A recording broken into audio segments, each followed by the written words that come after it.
नमस्कार दर्शको, मी राजेंद्र गरत, उपसंपादक दैनिक आपलं नवे शहर. आज आमच्या स्टुडिओत एक विशेष व्यक्ती आलेली आहे. कुमारी शारदा भिकुराम विनरकर हे तिचं नाव. पडद्यावर तुम्ही पाहालच तुमच्या लक्षात येईल. निसर्गाने आणि नियतीने अन्याय केलेली जी व्यक्तिमत्व असतात त्यापैकी ती एक आहे. जन्मापासूनच नजर गमावलेली अशी कुमारी शारदा, पण तिच्या मनश्चक्षूंमध्ये प्रचंड ताकद असल्याने 10वी 12वी BA MA या साऱ्या परीक्षा तिने अतिशय उत्कृष्टरित्या उत्तीर्ण केल्या असून तिने CETचा सुद्धा अभ्यास केलेला आहे. ती हिंदी साहित्याची खूप चांगली चाहती आहे. तिला हिंदी साहित्यात PhD करायची आहे. संत साहित्याचा अभ्यास करून तिला PhD करण्याचा ध्यास तिने बाळगलेला आहे आणि तिला असिस्टंट प्रोफेसर, सहाय्यक प्राध्यापिका म्हणून काम करण्याची उर्मी तिने उराशी बाळगलेली आहे. अशा या कुमारी शारदा भिकुराम विनरकर हिचं मी आमच्या नवे शहरच्या या स्टुडिओमध्ये मुलाखतीसाठी हार्दिक स्वागत करतो. नमस्कार, मी शारदा भिकुराम विनरकर, दैनिक नवे शहरचे उपसंपादक राजेंद्र गरत सरांनी मला या मुलाखतीसाठी आमंत्रित केलं आहे, तर त्याबद्दल मी त्यांचे खरंच खूप आभार मानते. शारदा, मला पहिलाच प्रश्न असा विचारावासा वाटतो की आपल्याला नजर नाही, इतर मुलांसारखं आपण नाही, आपण विशेष मूल आहोत, हे तुझ्या लक्षात आलं. हो सर. मग हे सगळं वास्तव तू कसं स्वीकारलंस? हे सर्व मी स्वीकारलं कारण मी तयारी ठेवली म्हणायची की जे आहे ते आपण एक्सेप्ट केलंच पाहिजे. ते आपण नाही बनवले, देवाने आपल्याला जे दिले ते आपण मग ते रागाने का असेना ते एक्सेप्ट करायचं. मग तुझा शैक्षणिक प्रवास कसा सुरू झाला? तुला सोबत नेण्यासाठी कोण असायचं? शाळेतून परत आणण्यासाठी कसं तुझा प्रवास असायचा? तर शैक्षणिक प्रवास सर माझ्या मम्मीच्या पप्पांनी शाळा दाखवली माझ्या मम्मीला. तर 1999 ते 2002 पासून मी माता लक्ष्मी साहेब शाळेत शिकले मुंबईला, आणि 2003 ते 2013 कमला मेहतामध्ये शिकले, ब्रेल ते 7वीमध्ये. पुढचा शैक्षणिक प्रवास कसा आहे तुझा? तर 8वीला मी ऐरोलीच्या शाळेत शिकले, शाळा क्रमांक 103, नवी मुंबई महानगरपालिका, काठीची शाळा. नंतर पदवी परीक्षेसाठी कुठे गेलीस? तर 15वी पर्यंतची परीक्षा KG Joshi Bedekar Thane, arts and commerce. आणि पदव्युत्तर अभ्यासक्रम म्हणजे MA कुठून केलंस? MA पण मी ठाणा जोशी बेडकर कॉलेजमध्ये केलं, हिंदी, 2021मध्ये. हा सगळा अभ्यास करताना तुला कोणकोणते घटक सहाय्यभूत ठरले? हे सगळे अभ्यास करताना सर मला माझ्या मित्रमैत्रिणींनी खूप साथ दिली आणि शिक्षक लोकांनी साथ दिली खूप, आणि जास्तीत जास्त करून मेहनत मम्मीने खूप घेतली. या सगळ्या अभ्यासात ब्रेल लिपी आहेच. हो.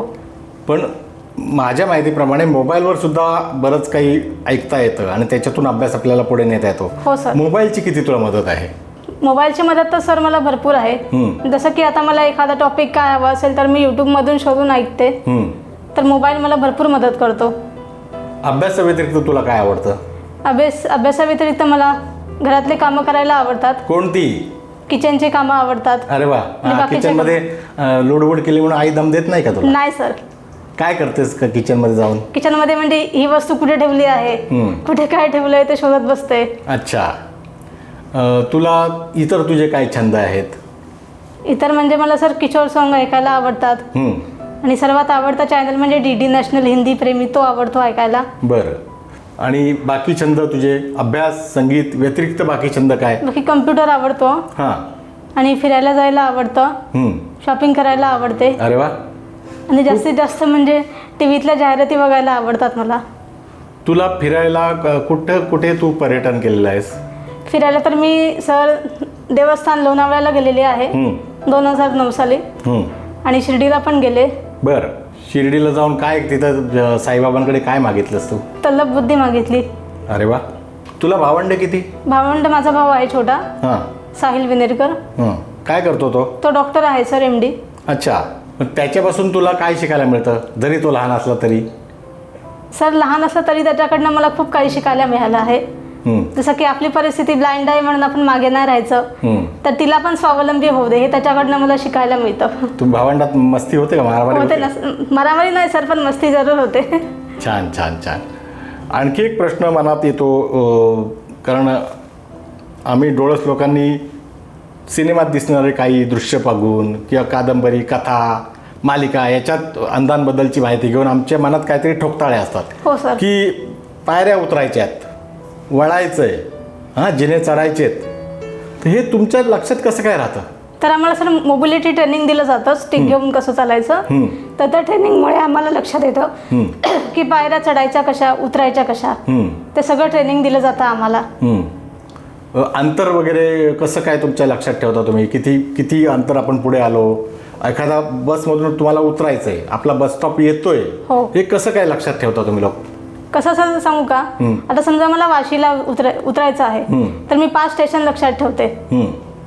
तर स्टेशन नंतर आपलं स्टेशन आहे असं मी लक्षात ठेवते. तर स्टेशन येतं ना तेव्हा आपलं अंग पूर्ण वळून जातं ट्रेनने, डाव्या साईडला पूर्ण. कधी उजव्या साईडला वळतं, कधी डाव्या साईडला, कोणत्याही साईडला. अच्छा, त्याच्यावरून. हो. तू कमला मेहता शाळेत होतीस? हो सर. बहुतेक तू 8 वर्षाची असतील त्यावेळी. हो. आणि 26 जुलै 2005 हे जे घडलं, हो सर. हे त्याच काळात घडलं आणि त्यावेळी तू शाळेत अडकून पडली होतीस. हो सर. तर तुला शाळेतून घरी येण्यापर्यंत तुझा प्रवास कसा झाला? तर शाळेत घरी येण्यापर्यंत सर तेव्हा कसं स्मार्टफोन वगैरे काही नव्हते ना. तर मग मॅमनी कॉल केला, मॅमनी सोडलं पण नव्हतं. तर मॅमनी नंतर सांगितलं की मुलांना घ्यायला या.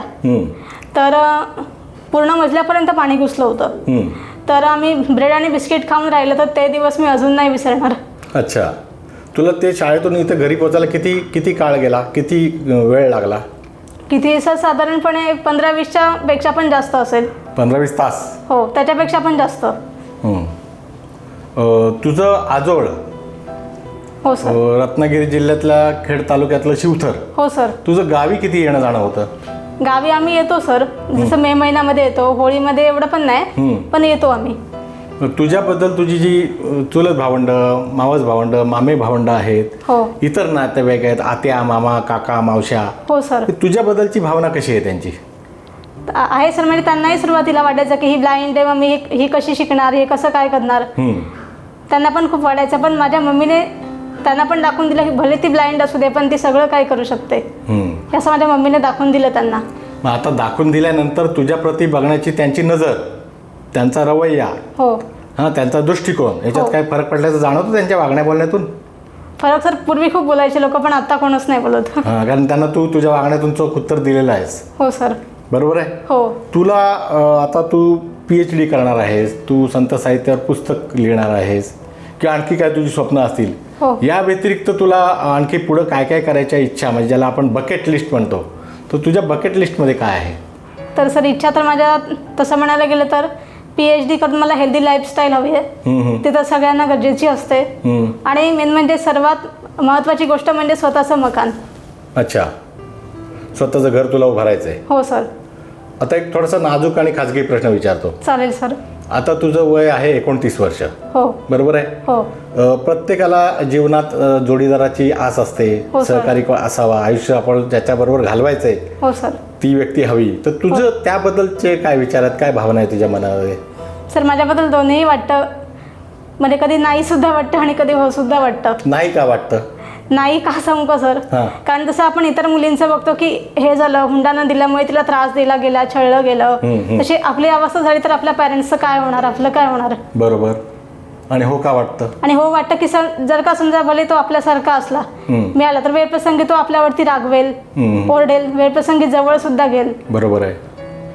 मग तुझं मन काय म्हणतंय? तू नाहीच्या दिशेने जाशील की होच्या दिशेने जाशील? म्हणजे विचार करून सर. विचार करायचं चालू आहे. शारदा, मला सांग, तू एक तरुण मुलगी आहेस, तरुण महिला आहेस, तुझं आता वय 29 वर्ष आहे. हो. जगात अवतीभोवती काय चाललंय हे जरी तू डोळ्याने पाहू शकत नसली तरी तुझ्या कानावर पडतं. तू ब्रेलने वाचतेस, तू मोबाईलवर बघतेस, ते सगळं वाचून समजून घेतेस. हो. तर हे अवतीभोवतीचा जो भवताल आहे तो तितकासा मुलींसाठी सुरक्षित राहिलेला नाही. हो सर. मला काय विचारायचं तुझ्या लक्षात आलं असेल. हो. तर हा सगळा तू प्रवास करतेस. हो सर. तू ऐरोलीतून वेगवेगळ्या ठिकाणी जातेस, शिक्षणानिमित्त, कामानिमित्त, आणखी काय काय वेगवेगळ्या कारणांनिमित्त. तर प्रवासात येणारे अनुभव कसे असतात? एखाद्या अशा अप्रिय प्रसंगाला तोंड देण्याची तुझी वेळ आली होती का? तर 2018 साली मी कॉलेजमधून कोपरीला जात होते तर कोपरीला जात असताना एका माणसाने आम्हा दोघींना असा प्रकारचा टच केला होता ना सर, ते एकदम घाण वाटलं होतं. तर मी त्याला स्टिकने मारलं आणि मी अजून एक काम केलं, ते म्हणजे खूप चुकीचं केलं होतं. टीचरनं सांगितलं पण मी मम्मीला नाही सांगितलं सर.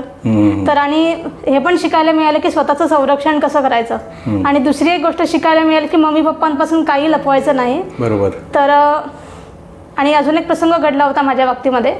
तर हॉस्पिटलमधून आम्हाला सर्टिफिकेट आणायचं होतं. तर तेव्हा मी 10वीला होते. तर नेमकाच एक वृद्धच माणूस होता, त्यांनी मला असा प्रकारचा टच केला होता ना सर, तो सांगायला पण कसा तरीच वाटतोय मला. तर अशा प्रकारचा टच केला होता ना सर, तो मला कळलाच नव्हता. तर मी नंतर मी मम्मीला सांगितलं, मम्मी की असा असा टच झाला आहे. तर मम्मीने मला तेव्हाच सांगितलं, अगं तुला असं झालं होतं, तू मला का नाही सांगितलं. तर अशा सिच्युएशनला तू कधी पण काय करायचं, आपली जी वस्तू असते जसं की सेफ्टी पिन आहे, जशी की आपली नखं आहेत, तर नखाने ओरबडायचं. नाही तर सरळ गाडीत जे बसतो ते जे ठिकाणं जी जसं की बसचं काही खिडकी आहे किंवा अजून दांडी आहे तर ती आपटायची. तर ड्रायव्हर काकांना सांगायचं की ड्रायव्हर काका मला मदत करा, मग ते करतात तुम्हाला लोकांना. आणि तर कधी कधी हे आपल्या सगळ्यांच्याच बाबतीत होतं, हे तुझ्याच बाबतीत नाही होत.